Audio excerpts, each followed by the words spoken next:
આપ જોઈ રહ્યા છો spark today news. Shri Chhatrapati Shivaji Raja વિચાર મંચ અને શ્રી છત્રપતિ શિવાજી સરકારી મંડળી લિમિટેડ દ્વારા શરૂ કરાયેલા પસ્તીદાન વિદ્યાદાનના મહાયજ્ઞ અભિયાન અંતર્ગત 500થી વધુ બાળકોને ચોપડા વિતરણ કરવામાં આવ્યું છે। શ્રી છત્રપતિ શિવાજી રાજા વિચાર મંચ અને શ્રી છત્રપતિ શિવાજી સરકારી મંડળી લિમિટેડ દ્વારા છેલ્લા 6 વર્ષથી પસ્તીદાન એ જ વિદ્યાદાનના મહાયજ્ઞ અભિયાન અંતર્ગત જરૂરિયાતમંદ બાળકોને ચોપડા વિતરણ કરવામાં આવ્યું છે। બરાનપુરા વિસ્તારમાં શ્રી દત્ત મંદિર ખાતે આ કાર્યક્રમનું આયોજન કરવામાં આવ્યું છે।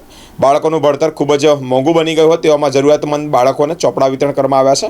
આ કાર્યક્રમમાં શ્રી છત્રપતિ શિવાજી સહકારી મંડળી લિમિટેડના અધ્યક્ષ ગૌરવ પરળેના હસ્તે જ બાળકોને ચોપડા વિતરણ કરાયા છે।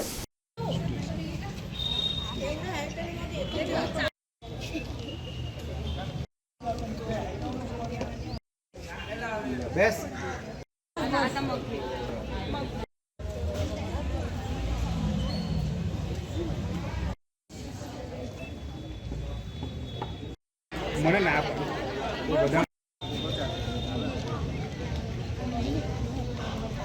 આ વર્ષે પણ આ સંકલ્પ હતો કેટલી પસ્તી એકત્ર થઈને આજે કેટલા બાળકોને આપણે ચોપડા આપ્યા। આ જે સંકલ્પ લીધેલો એનામાં સૌથી મોટું કોનું યોગદાન હશે તો એ વડોદરા શહેરની સંસ્કારી નગરીની ગૃહિણીઓનો છે કે પસ્તી એ મહિલાઓની બચતનું એક સાધન હોય છે, પણ એ બીજા બાળકો માટે આપીને એ આ ઉદ્દાન કામમાં પોતાનું મહાયોગદાન કરતી હોય છે અને તેની જ જોડે ઉદારદાતાઓ અને છત્રપતિ શિવાજી સહકારી મંડળી તરફથી જે આ બધા મિશ્રિત થઈને આજે પસ્તીદાનથી વિદ્યાદાનનો જે અભિગમ અમે કરીએ છીએ તેનામાં આજે બાળકોને આજે જે ચોપડા વિતરણનો કાર્યક્રમ થઈ રહ્યો છે એનો શ્રેય જે કોઈને જાય છે તો આ બધાને જ જાય છે અને એની જોડે આપણા મીડિયાનો કે જે પહેલા જ દિવસથી આ જાગૃતતાને લોકો સુધી પહોંચાડવાનો એક પ્રયત્ન કરેલો અને એનાથી જ લોકોએ બનતી પસ્તી પોતાની તરફથી આપેલી છે। એ માટે હું આપણા મીડિયાનો બી ખૂબ ખૂબ આભાર વ્યક્ત કરું છું। કેટલી પસ્તી એકત્ર થઈને આજે કેટલા બાળકોને આપણે ચોપડા આપી રહ્યા છે? અંદાજે મારા આશરેથી 500 કિલો જેટલી પસ્તી ભેગી થયેલી હતી અને તેનાથી જ પછી જે છે ત્યાં લોકો સુધી અમે આ પહોંચાડવાનો પ્રયત્ન કરી રહ્યા છીએ। કેટલા બાળકોને આજે લાભ મળવાનો છે?